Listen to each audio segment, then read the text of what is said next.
ETF index mutual funds నేర్చుకుని stock మార్కెట్లో రాణించాలనుకుంటున్నారా? వెంటనే ఈ నెంబర్కి కాల్ చేయండి.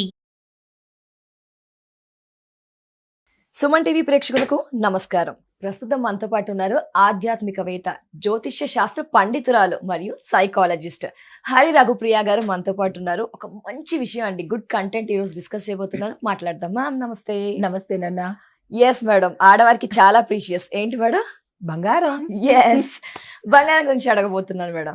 ఇది ఆర్థిక పరంగా ముడిపడి ఉంటుందా లేకపోతే జ్యోతిష్య శాస్త్ర పరంగా ముడిపడి ఉంటుందా? చూసుకుంటే గనక సూర్యుడు, గురుడు, శుక్రుడు ఇవి ఉచ్చ స్థితిలో ఉంటే భారీగా పెరిగిపోవడం, నీచ స్థితిలో ఉంటే పడిపోవడం, ఇలాంటి ఏమైనా లింక్ ముడిపడి ఉండిందంటారా? ఎందుకంటే నేను చిన్న ఉన్నప్పటి నుంచి, మీరు చిన్న ఉన్నప్పటి నుంచి చూస్తున్నారు. ఇప్పటి వరకు హైక్ అవ్వడమే, ఎక్కడ 2000, 200, 300 తగ్గడం మాత్రమే చూస్తున్నా.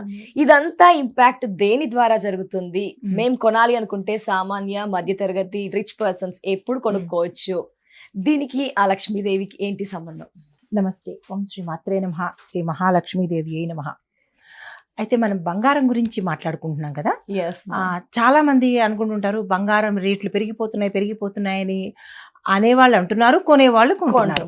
అయితే దీనికి, ఈ పెరుగుదలకి తగ్గుదలకి, ఈ ఫ్లక్చుయేషన్స్ కి గల కారణాలు మనం ఆర్థిక శాస్త్ర పరంగా, తర్వాత జ్యోతిష్య శాస్త్ర పరంగా, గ్రహాల పరంగా, రాసుల పరంగా కూడా చెప్పొచ్చు. అవునా? రాసులు కూడా ఇందులో ఖచ్చితంగా లింక్ ఉంది, ముడిపడి ఉంటుంది. చాలా, ప్రతి దానికి, మన సామాజికానికి, గ్రహాలకి, ప్రతి దానికి లింక్ ఉంటుంది. ఇప్పుడు వ్యక్తిగత జాతకంలో మనకి ఎలాగైతే గ్రహాలు, రాసులు ఇది పెడుతున్నాదో, లింక్ ఉంటుందో, దేశానికి కూడా అదే పరిస్థితి ఉంటుంది. ప్రతి చిన్నదానికి కూడా, ఈవెన్ ఇనుము అనుకోండి, లోహాలు అనుకోండి, పప్పు దినుసులు అనుకోండి, ప్రతి దానికి కూడా లింక్ అనేది ఉంటుంది. అయితే ఇప్పుడు బంగారం గురించి చూసుకుంటే, ఆ శ్రావణ మాసంలో మనం అసలు అందుకోలేనంతగా వెళ్తుంది. ఎందుకు అంటే, ముందుగా నేను స్టెప్ బై స్టెప్ చెప్పేస్తాను. ఆర్థిక శాస్త్రపరంగా, అంటే ఆర్థికంగా చూసినట్టయితే కనుక మనము ఏమనుకుంటాము, 1 రూపీ రేటు పడిపోతే ఒకటి, తర్వాత డాలర్ రేటు పడిపోతే ఒకటి, యుద్ధాలు జరుగుతుంటే కూడా మనకి ఆ తాలూకా ఇంపాక్ట్ మన దీని మీద పడుతుంటుంది. ఇలాగ కొన్ని కారణాలు ఉన్నాయి. ఒక్కొక్క కారణాన్ని మనం విశ్లేషణ చేద్దాము. అయితే ఇప్పుడు మనకి ఆగస్టు 12 నుంచి మనకి యుఎస్ డాలరు, అంటే ఇప్పుడు మనం 93 పాయింట్ చిల్లరగా మనకి డాలర్ రేటు పెరిగింది. ఆ పెరగడం వల్ల ఆ ఇంపాక్ట్ మనకి పడుతుంది. రూపాయి రేటు తగ్గిపోతుంటుంది. ఈ ఇంపాక్ట్ ప్రధాన కారణంగా మన ఆర్థిక శాస్త్రపరంగా చెప్పుకోవచ్చు. అయితే మరి ఆర్థిక కారణాలకి ప్రప్రథమంగా ద్రవ్యోల్బణం అనేది ప్రధాన కారణంగా తీసుకోవాలి. ద్రవ్యోల్బణం అంటే ఏంటంటే, ధరలు పెరుగుతూ ఉండడము. ఒక ధర, నూనెలు కానీ, పప్పు దినుసులు కానీ, ఇవి ధరలు, పెట్రోలు మెయిన్ ఇంపాక్ట్. అవి ఇవి పెరుగుతూ ఉండడము. అంటే ఇక్కడ ధరల్లో మనం గ్రహాలను కూడా చెప్పుకున్నాం అనుకున్నాం కదా. ఈ నూనెలు, తర్వాత పెట్రోలు, ఈ ఆయిల్ కి సంబంధించిన వాటన్నిటికీ కారకుడు శని భగవానుడు. బంగారానికి సంబంధించిన, ఆభరణాలకి సంబంధించినటువంటి కారకుడు గురు, శుక్రుడు. గురువేమో ధనము, సంపదకి అయితే, శుక్రుడు ఆభరణాలకి ప్రతీక. సో ఆభరణాలు అంటే మనకి బంగారం, వెండి కదా. సో వీటికి ఇది ఆధ్యాత్మిక పరంగా. అయితే బంగారం మనం దేనికి జనరల్ గా పెట్టుకుంటాము? నిలవ కోసము పెట్టుకోవడం తక్కువ, ఎక్కువగా మనం బ్యాంకుల్లో దాచుకోవడము, ఇంట్రెస్ట్ తీసుకుంటూ ఉంటాం, వాటికి వాడుతుంటాం. ఇది ఒక ప్రధాన కారణం, ద్రవ్యోల్బణం ఒకటి. రెండవది వడ్డీ రేట్లు. బ్యాంకుల్లో అనుకోండి, బాండ్స్ అనుకోండి, వడ్డీ రేట్ల కారణంగా కూడా మనకి బంగారం ధర, మిగతావి మనకు అంత కనిపించవు, కానీ బంగారం అనేటప్పటికే బంగారం పెరిగిపోయింది అనుకుంటాం. సైమిల్టైనస్ గా మనకి పెట్రోల్ కూడా పెరుగుతుంది, దాన్నంత పట్టించుకోము. బంగారానికి మాత్రమే ప్రధానంగా. ఆ బంగారాన్ని ఆడవాళ్ళు పట్టించుకుంటారు, పెట్రోల్ గాని మిగతావి గాని మగవాళ్ళు పట్టించుకుంటారు. అయితే దీనికి మనకి వడ్డీ ఇవ్వకపోవడం, వడ్డీలు తగ్గించడం మూలకంగా బంగారం రేటు పెరిగే అవకాశం ఉంది. ఇంకా మూడవది అమెరికన్ డాలర్ ప్రభావము. మనకి అది ప్రాతిపదికగా తీసుకుంటాం కాబట్టి యుఎస్ డాలర్స్ మనం ప్రాతిపదికగా తీసుకునేటప్పుడు అక్కడ కనుక ఏదైనా డిస్టర్బెన్సెస్ వస్తే, హెచ్చు తగ్గులు వస్తే, ఆ ఇంపాక్ట్ మనకి భారతదేశంలో ఎక్స్క్లూజివ్, ప్రపంచమంతా ఉంటుంది కానీ మనం భారతదేశంలో ఇది ఎక్కువగా ఇంపాక్ట్ అయ్యే అవకాశం కనబడుతుంది. ఆ ఇన్ఫ్లుయెన్స్ దేని మీద పడుతోంది? బంగారం మీద పడుతోంది. అయితే నాలుగవది ఏంటంటే యుద్ధాలు, తర్వాత భౌగోళిక ఉద్రిక్తతలు అంటే న్యాచురల్ డిజాస్టర్స్ ఉంటాయి కదా, Yes. వీటి మీద కూడా ఈ ప్రభావం పడే అవకాశం ఉంది. మరి ఆ విధంగా ఎక్కడ పూడ్చాలి ఆ నష్టాన్ని? మనం ఈ బంగారం రీత్యా, పెట్రోల్ రీత్యా లేదా ఆయిల్ రీత్యా ఇట్లాగా మనం దాన్ని పూడ్చుకోవాలి. మిగతావి రెండు కనపడదు, కానీ ఈ బంగారం అనేది మాత్రమే కొత్తగా ఎలివేట్ అవుతూ ఉంటుంది. అయితే ఈ రాజకీయ అస్థిరత్వం వల్ల, దేశాల యొక్క మధ్య ఉద్రిక్త వాతావరణాల వల్ల ఈ బంగారం పెరిగేది అవకాశం ఉంది. ఇంకా 5వది ఏంటంటే, సెంట్రల్ బ్యాంకు ఎక్కువగా మనకి బంగారాన్ని కొనేస్తూ ఉంటుంది. ఎప్పుడైతే ఎక్కువగా కొనడం జరిగిందో ప్రపంచ బ్యాంకులు నిల్వలు అంటే మన ఇంటర్నేషనల్ గా కూడా ఈ ఫ్లక్చుయేషన్ ఏర్పడడం వల్ల బంగారం మీద ఆ ఇన్ఫ్లుయెన్స్ పడి రేటు పెరిగే అవకాశం ఎక్కువ కనబడుతుంది. తర్వాత 6వది మన ఇండియన్ రూపీ తగ్గిపోతూ ఉంటుంది. ఆ తగ్గిపోయిన ఇంపాక్ట్ ఎక్కడ పడాలి? మనకి అన్నిటి మీద పడుతుంది, కానీ పర్సంటేజ్ లో బంగారం మీద ఎక్కువ పడుతుంది. అంటే అందరికీ ఏదైనా మనం పోస్ట్ పోన్ చేసుకుంటాము, కానీ కొన్ని పండగలు వచ్చేటప్పటికి బంగారం కొనడాన్ని మాత్రం అస్సలు పోస్ట్ పోన్ చేయం. ఏదో ఒక విధంగా చేస్తాము, కొనుగోలు చేస్తాము. అయితే ఈ కొనుగోలు చేసి మనం దాన్ని దేనికి ఉపయోగించుకుంటాము? బ్యాంకుల్లో పెట్టుకుని రుణాల ద్వారా మనం దాన్ని తీసుకోవడానికి ఉపయోగపడుతుంది. మిగతా రుణాలు అంత తొందరగా రావు. ఒక ప్రాపర్టీస్ ఉన్నాయనుకోండి, బిల్డింగ్లు కానీ లేదా భూములు కానీ, దాని మీద అంత తక్కువగా తొందరగా కనిపించదు, రాదు. ఈ బంగారం అనేటప్పటికీ మారకాలు ఎక్కువ అవుతుంటాయి, చేతుల నుంచి మారడాలు ఎక్కువ అవుతుంటాయి. కాబట్టి ఈ బంగారానికి ఎక్కువగా ప్రయారిటీ అనేది ఇవ్వడం జరుగుతుంది. తద్వారా రేట్లు పెరిగే అవకాశం ఉంది. అయితే ఇంకొకటి ఏంటంటే, మనకి పెట్టుబడి వ్యవస్థ మీద కూడా ఈ బంగారం రేట్లు పెరగడానికి అవకాశం ఉంటుంది. ఇన్వెస్ట్మెంట్స్ తగ్గిపోతున్నాయి అనుకోండి, మరి అది ఏ రకంగా పూడ్చాలి? మన నిత్య కూర్చొనిలో అంటే ధరలు పెరగడానికి కానీ, లేదా మన తాలూకా ఎన్డీఏ పెరగడానికి కానీ, మరి దేన్ని మనం ప్రాతిపదికగా తీసుకోవాలి? బంగారాన్ని ప్రాతిపదికగా తీసుకోవాలి. ఇదొక కారణం అవుతుంది.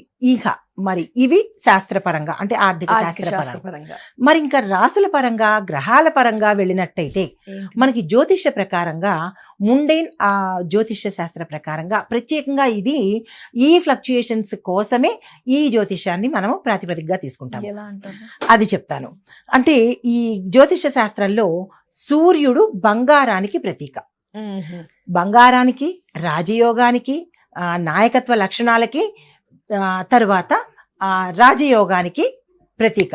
అంటే మేడం, సూర్యుడు మంచి యోగం అతిగా ఉంటే కనుక వారికి బంగారం ఎక్కువ వస్తుంది, అట్లనా? ఎలా అంటారు మేడం? అలా అని కాదు, అంటే ఒక్కొక్క లోహానికి ఒక్కొక్క అధిపతి. ఇప్పుడు ఆర్థిక శాఖ మంత్రి, దేవాదాయ శాఖ మంత్రి, అలాగా సూర్యుడు బంగారానికి అధిపతి.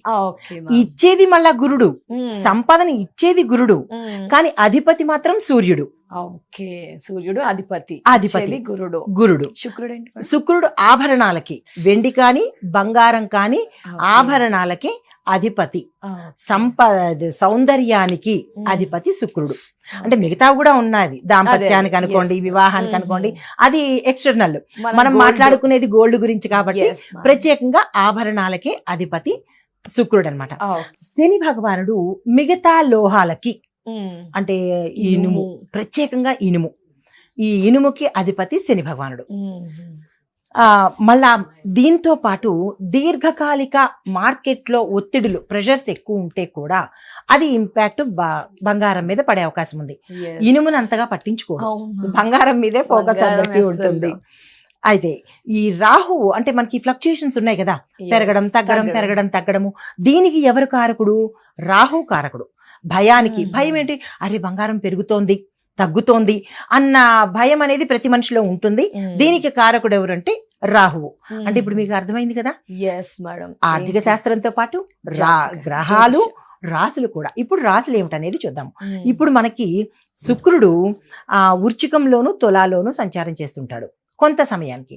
ఈ సమయం మనకి ఆగస్టు, సెప్టెంబరు, అక్టోబరు, ఈ సమయంలో ఈ గ్రహాల సంచారం జరుగుతున్నప్పుడు మార్కెట్ ధర బంగారం మీద ఎక్కువగా, అంటే మార్కెట్లో బంగారం మీద ఇంపాక్ట్ పడే అవకాశం ఉంటుంది. మీరు గమనించారా లేదు, మనకి శ్రావణ మాసం వచ్చేది కూడా ఇంచుమించు ఇదే మాసాలు. అవును మ్యామ్. కాబట్టి బంగారం మీద ఎక్కువగా ఇంపాక్ట్ పడుతుంది. దాంతో పాటు మరి సూర్యుడు బంగారానికి ఎందుకంత ప్రాధాన్యత ఇస్తున్నాడంటే సూర్యుడు గ్రహము ఎరుపు రంగులో ఉంటుంది, అంటే గోల్డ్ కలర్ లో ఉంటుంది. గోల్డ్. అందుకని సూర్యుడు బంగారానికి అధిపతిగా అయ్యాడు. మరి సూర్యుడు బంగారం మీదే ఎందుకు ఇంత ప్రభావం అంటే ఏ వ్యక్తి అందరూ కొనలేరుగా, మళ్ళా ఎవరు కొనగలరు అంటే ఎవరి జాతకంలో అయితే ఆ సూర్యుడు ఉచ్చ స్థితిలో ఉన్నాడో వారికి బంగారం కొనుక్కోవడానికి స్తోమత ఏర్పడుతుంది. అంత క్రితం వరకు మనం కొనలేకపోవచ్చు, కానీ ఒక నెలలో అంటే మనకి సూర్యుడు స్థితిలో మారడానికి నెల పడుతుంది మనకి. అయితే కిందటి నెల అరే మనం కొనుక్కోలేకపోయాము, ఈ నెల కొనగలుగుతున్నాము అంటే ఆ ఏదో రకంగా వనరులు మనకి సమకూరుతాయి, ఆ రకంగా కొనగలుగుతాము. అంటే అక్కడ సూర్యుడు జాతకరీత్యా ఉచ్చ స్థితిలో ఉంటే బంగారం కొనుక్కోవడానికి అవకాశం ఉంటుంది. తర్వాత ఏ రాశిలో సంచారం చేస్తున్నాడు, నక్షత్రం ఓకే, ఏ రాశిలో ఉన్నాడు అంటే ఆ వ్యక్తి ఏ రాశికి చెందినవాడు. మనకి 27 నక్షత్రాలు ఉంటాయి, 27 నక్షత్రాలు ఒక్కొక్క నక్షత్రంలో 9 పాదాలు ఉంటూ ఉంటాయి. ఆ సూర్యుడు ఈ సదరు వ్యక్తి ఏ రాశికి చెందినవాడైతే అతనికి గ్రహచారంలో అంటే అతని యొక్క జాతక కుండలిలో సూర్యుడు ఉచ్చ స్థితిలో ఉంటే తప్పకుండా కొనే తీరుతాడు. అది అప్పు చేయనివ్వండి, ఏదైనా చేయనివ్వండి, బంగారం కొని తీరవలసింది. అది 2 లక్షలు అవనివ్వండి, 10 లక్షలు అవనివ్వండి, కొనే స్తోమత అయితే మాత్రం ఆ వ్యక్తికి వస్తుంది సూర్యుడు వల్ల. ఇంకా గురుడు వల్ల చూసినట్టయితే ధనానికి సహజ కారకుడు గురుడు. సూర్యుడు గురుడు కలిస్తే ఇక చెప్పేదే ఉంది, సంపదలు ఇచ్చేవాడు, కొనడానికి కారకుడు. వీళ్ళిద్దరూ కలిస్తే తప్పనిసరిగా అక్కడ బంగారం కొని తీరవలసిందే. ఓకే. తరువాత మరి గురువు బలంగా ఉన్నాడని ఎలా తెలుస్తుంది మనకి? మనంతా ప్రత్యేకంగా చూసుకోలేం కదా గురువు బలంగా ఉన్నాడా అనేది. అయితే నిన్నటి వరకు మన పరిధిలో 5 పైసలు లేదనుకుందాం. ఆల్ ఆఫ్ సడన్ గా మీకు ఏదో ఒక ఇంట్రెస్ట్ రూపంలో కానీ ఎవరైనా గతంలో తెచ్చి ఇవ్వడం కానీ ఇలాంటివి ఏమైనా చేశారు అంటే మనం కొంచెం అజ్యూమ్ చేసుకోవచ్చు. అంటే జ్యోతిష పండితులు మాలాంటి వాళ్ళకైతే తెలిసిపోతుంది, కానీ సామాన్య ప్రజలకి ఎలా తెలియాలి అంటే ఓహో నా జాతకంలో గురుడు బలంగా ఉన్నాడు కాబట్టి దట్ స్పాన్ ఆఫ్ టైం బంగారం వెళ్తాం, కొనేసుకుని వచ్చేస్తాం. తృణమో పణమో కేజీలో ఏదో ఒకటి బంగారం అయితే కొనే అవకాశం ఉంటుందన్నమాట. తర్వాత శుక్రుడు బంగారం కొనడం అంటే ఇక్కడ 2 రకాలు చూడాలి మీరు. ఒకటి బిస్కెట్ల లాగా ఉంటాయి, అది బంగారం కొనడమే. లేదు ఆభరణాలు కొనడం, 22 క్యారెట్స్ ఏదో ముక్కు పొడకో చెవులకో ఏదో ఒకటి గాజులో మెళ్ళకో ఏదో ఒకటి కొంటాం కదా, దానికి ఎవరు కారకుడు? శుక్రుడు కారకుడు. చాలా మంది అక్కడ దాకా నేను బంగారం వడ్డాణం కొనాలి, లేదా గొలుసు కొనాలి, లేదా చెవుదుద్దులు కొనుక్కోవాలి అనుకుని వెళ్ళి మళ్ళా మనసు మారి ఎందుకు వద్దులే మళ్ళీ ఫ్లక్చుయేషన్స్ అవుతూ ఉంటాయిగా, ఎవరి పడతాడు, పెరిగితే పర్వాలేదు మన సంతోషం, కానీ తగ్గిందనుకో అని ఆలోచన చేసి సరే 24 క్యారెట్స్ బిస్కెట్ తీసేసుకుందాము, అది ఎప్పుడు పెరిగినా ఒకటేగా. అక్కడికి వెళ్ళి మనసు మార్చుకుని ఆభరణం బదులు బిస్కెట్ కొన్నాడు అని అనుకోండి, లేదా బిస్కెట్ కొందామని వెళ్ళి అబే ఎందుకులే ఇప్పుడు శ్రవణ మాసం వస్తుంది కదా అప్పుడు ఆభరణాలు తీసేసుకుందాం అనుకున్నాడు అనుకోండి, ఆ వ్యక్తి జాతకంలో శుక్రుడు బలంగా ఉండాలి. అప్పుడే మనం ఆభరణాలు కొనాలి అన్న థాట్ వస్తుంది. ఇవన్నీ మనం గమనించుకోము, అదేదో మన ప్రజ్ఞ అనుకుంటాం. నేను వెళ్ళి ఇది కొనేసా అది కొనేసా అంటారు. We're just nothing. మనల్ని రూల్ చేసేది ప్లానెట్స్. భయం కానీ సంతోషం కానీ నమ్మినా నమ్మకపోయినా అంతే, ఇది వాస్తవం. ఇదేంటి భయం కానీ సంతోషం కానీ బాధ కానీ దుఃఖం కానీ ఏదైనా సరే వీఆర్ రూల్డ్ బై ప్లానెట్స్. ప్రతి మూమెంట్ మనం వాళ్ళ ఆధీనంలో ఉన్నాం. అయితే ఇప్పుడు సూర్యుడు గురుడు శుక్రుడు అయ్యారు.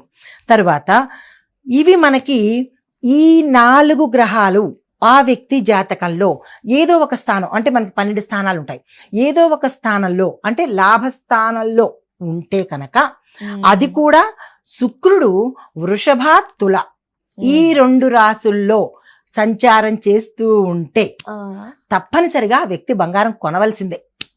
Doubt at all. వృషభం కానీ తులా కానీ శుక్రుడు సంచారం చేస్తూ ఉంటే తప్పకుండా వాళ్ళు ఎలాగైనా సరే వాళ్ళు బంగారం ఆ రాశి వాళ్ళు, 2 రాశి వాళ్ళు. రాసుల వాళ్ళు ప్రత్యేకంగా తప్పనిసరిగా కొని తీరుతారు, ఎలాగైనా వస్తుంది. అలాంటి ఇక్కడ ఒక సందేహం రావచ్చు, ఒక కొంటి ప్రశ్న కూడా రావచ్చు. మరి కింద బడుగు వర్గాల వాళ్ళకి వాళ్ళు ఏం కొంటారు అని అంటే కనుక లక్షల్లో ఉంది కదా అంటే, ఇందాక నేను చెప్పినట్టు కేజీలు ముద్దలు కొనుక్కోవాల్సిన పని లేదు. ఏమో ఆ కూలీలు మోసేవాడో లేదా ఇటుకలు మోసే అబ్బాయో ఎంతో కొంత కొనడానికి అవకాశం ఉంటుంది కదా. చిన్న మెత్తు కొన్నా బంగారం కొనడమే కదా. పెళ్ళుంటే ఖచ్చితంగా కొనాల్సిందే, అలా అయినా కలిసి వస్తుంది. అదన్నమాట మేడం. ఇదేమైనా తెలుస్తుందా, ఈ మంత్ పెరుగుతుంది, ఈ మంత్ తగ్గుతుంది? ఎక్కడైనా శాస్త్రంలో గానీ, జ్యోతిష శాస్త్రపరంగా, ఆర్థిక శాస్త్రపరంగా మీకు అవగాహన ఉంటుంది కదా, ఏంటి మేడం? తప్పకుండా మనకి ముండైన్ ఆస్ట్రాలజీ ప్రకారము గ్రహాల గణన చేసేటప్పుడే శాస్త్రజ్ఞులు ఏ ఇయర్ కా ఇయర్ చేస్తూ ఉంటారు. మనకి నవనాయక ఫలితాల్లో తెలుస్తుంటాయి. నవనాయక ఫలితాలు దీని మీద ఇంత పెరుగుతుంది, ఇంత తగ్గుతుంది, వర్షాలు అవన్నీ మనకి పంచాంగ శ్రవణంలో తెలుస్తాయి. దాన్ని ఆధారితంగా మనకి ఆగస్టు 2026 గోల్డ్ రేట్లు బలంగా పెరిగే అవకాశాలు ఉన్నాయి. ఇప్పుడు 142 చిల్లర ఉంది. అది ఇంకొక శాతం పెరిగే అవకాశం ఉంది తప్ప తగ్గేదైతే కనపడలేదు ఆగస్టు నెలంతా. మళ్ళా సెప్టెంబర్ వరకు. సెప్టెంబర్ లో ఎలా ఉంటుందంటే స్థిరంగా ఉంటుంది, అంటే లైక్ వెలాసిటీ అంటే ఇంకా స్టేబుల్ గా ఉండిపోతుంది. మళ్ళా అక్టోబర్ లో చిన్న చిన్న మార్పులు చేర్పులు, తగ్గడం పెరగడం. ఎందుకు? రాహు కారణంగా. రాహు ఎంటర్ అవ్వడం బట్టి మళ్ళా మనకి అక్టోబర్ నెలలో అటు ఇటుగా ఉంటుంది. ఎంత తగ్గుతుందనేది అది మన క్యాలిక్యులేషన్స్ వీళ్ళు చేస్తారు, ఫినాన్స్ కి సంబంధించిన వాళ్ళు. కానీ పెరగడము తగ్గడం అనేది మనం చెప్పుకుంటాము. అయితే నవంబర్ నెలలో కూడా మనకి చిన్న చిన్న రెక్టిఫికేషన్స్ ఉంటాయి, పెరగడమా తగ్గడమా మన బులియన్ మార్కెట్ల ప్రకారం. అయితే డిసెంబర్ లో చాలా డ్రాస్టిక్ చేంజ్ వస్తుంది. తగ్గడమా ఐదర్ టూ లో అయిపోవడం కానీ లేదంటే టూ హై గాని. సో డిసెంబర్ కి నేను డబ్బులు రెడీ డిసెంబర్ లో అది ఎలా కొనుక్కోవాలి కూడా నేను రెమెడీస్ చెప్పేస్తా. అయితే మళ్ళా 27 జనవరి నుంచి మార్చి, జనవరి ఫిబ్రవరి మార్చి ఈ 3 నెలల్లో మొదటి నెల మధ్య అంటే జనవరి మొదటి నుంచి ఫిబ్రవరి సగం వరకు తగ్గే అవకాశాలు ఉంటాయి. ఫిబ్రవరి సెకండ్ 2 వీక్స్ నుంచి మార్చి వరకు పెరిగే అవకాశాలు ఉంటాయి. అంటే ఈ 3 నెలల్లో 1.5 మంత్ తగ్గడము, 1.5 మంత్ పెరిగే అవకాశాలు ఉంటాయి. అయితే ఏప్రిల్ మేలో స్టేబుల్ గా ఉంటాయి. ఎంతకి పెరుగుతుందో ఎంతకి తగ్గుతుందో అది స్టేబుల్ గా ఉండిపోతుంది, కాన్స్టెంట్ గా ఆ 2 months లో నిలకడగా ఉండిపోతుంది. తర్వాత జూన్ దగ్గరికి వచ్చేటప్పటికి ఒక ఫైర్ లాంటి టర్నింగ్ పాయింట్ తిరుగుతుంది. అది ఏమిటి అనేది మన ఆర్థిక నిపుణులు సెలవిచ్చే వరకు మనకి తెలియదు. కాకపోతే అది చాలా సెన్సేషనల్ గా ఉండే అవకాశం ఉంటుంది. అందరిలోనూ ఒక చర్చ అయ్యే అవకాశం కనబడుతుంది బంగారానికి సంబంధించి. అయితే జూలై టు సెప్టెంబర్ వరకు ఎలా ఉంటుంది అంటే మళ్ళా స్టేబుల్ గా ఉంటుంది. అది అంటే సద్దుమణుగుతూ వచ్చి స్టాండర్డ్ గా ఉండిపోతుంది. ఏదైనా పెరగడం కానీ తగ్గడం కానీ స్టాండర్డ్ గా ఉండిపోతుంది. తర్వాత అక్టోబరు డిసెంబరు మళ్ళీ నెక్స్ట్ ఇయర్, ఈ అక్టోబర్ కాదు, 27 అక్టోబరు నుంచి అక్టోబర్ నవంబర్ డిసెంబర్ ఈ 3 నెలలు మన యొక్క పరిస్థితులను బట్టి పెరగడమా తగ్గడమా, అంటే దేశ కాలమాన పరిస్థితులు ఉంటాయి కదా, ఆర్థిక పరిస్థితిని బట్టి పెరగడమా తగ్గడమా, ఇవన్నీ ఇంటర్లింక్డ్ విత్ బ్యాంక్స్, బాండ్స్, యుద్ధాలు, ఇవన్నీ ఆర్థిక పరంగా. ఆస్ట్రాలజీ పరంగా చూసినట్టయితే గ్రహాలు మళ్ళీ మారుతుంటాయి. మళ్ళీ మనకి నెక్స్ట్ ఇయర్ వచ్చేటప్పటికి గ్రహాలు మారుతుంటాయి. అప్పుడు నవనాయక ఫలితాల్లో చూసుకున్నట్టయితే లోహాల మీద ఎవరు ఆధిపత్యం తీసుకున్నారు దాన్ని బట్టి మనం చెప్పగలుగుతాం. ఎస్ మేడం, ఇదంతా ఒక టాపిక్ అయితే మాకు మా ప్రేక్షకులకు కావాల్సింది బంగారం. మేము చాలా రాసుల వారు కొనాలి అనుకుంటాం, కొనాలి అన్నా లేకపోతే కొంతమంది దగ్గర ఉంటుంది బట్ ఎప్పుడు బ్యాంక్ లోనే ఉంటుంది, లోన్లకు పెడతాం స్టడీస్ కోసం, లేదు తిరిగి రావాలి అనుకుంటాం, లేదు ఉన్నదాన్ని స్థిరంగా వారసుల దాకా అందించాలని కొంతమంది. దీనికి ఏమైనా రెమెడీ చెప్తారమ్మా? తప్పకుండా రెమెడీస్ ఉన్నాయి నాన్న. ఏ నక్షత్రం వాళ్ళైనా ఏ రాసులు వాళ్ళైనా ప్రతి ఒక్కళ్ళు బంగారం మన దగ్గర ఉండాలి అని అనుకున్నప్పుడు, తాకట్టు కానీ అమ్ముకోవడం కానీ మేము చెయ్యొద్దు అని అనుకున్న వాళ్ళు ప్రతి శుక్రవారము తప్పనిసరిగా లక్ష్మీ అమ్మవారిని, కుబేర సహిత లక్ష్మీ అమ్మవారిని, ఎయిదర్ అమ్మవారిని లేదా కుబేర సహిత లక్ష్మీ అమ్మవారిని తప్పనిసరిగా ప్రతి శుక్రవారము, ఇంకది బంగారం మాకు కావాలి అని అనుకున్నంత వరకు ఎవరు వద్దనుకోం కదా. సో కాబట్టి వీళ్ళిద్దరిని మిగతా దేవతల కన్నా ఎక్కువగా, మీ కులదేవత కానీ లేదా ఇంటి దేవత కానీ వాళ్ళందరికన్నా ఎక్కువగా ప్రత్యేకంగా వీళ్ళని కనుక పూజించుకున్నట్టయితే విధి విధానంలో ప్రతి శుక్రవారం నాడు మాకు కుదరలేదు అని అనుకున్నప్పుడు గురువారం అయినా సరే ఈ 2 వారాల్లో తప్పనిసరిగా లక్ష్మీ అమ్మవారు కుబేర సహిత లక్ష్మీ అమ్మవారిని పూజ చేసుకోవాల్సిందే. తెల్ల కలువలతో, లక్ష్మీ గవ్వలతో, తరువాత గోమతి చక్రాలతో, ఆ ప్రాంతాన్ని బట్టి తెల్లని పువ్వులతో, ఆ సమయంలో మనకి ఏ పువ్వులు వస్తే ఆ పువ్వుల్లో తెల్లని పువ్వులతో అమ్మవారిని పూజ చేయాలి.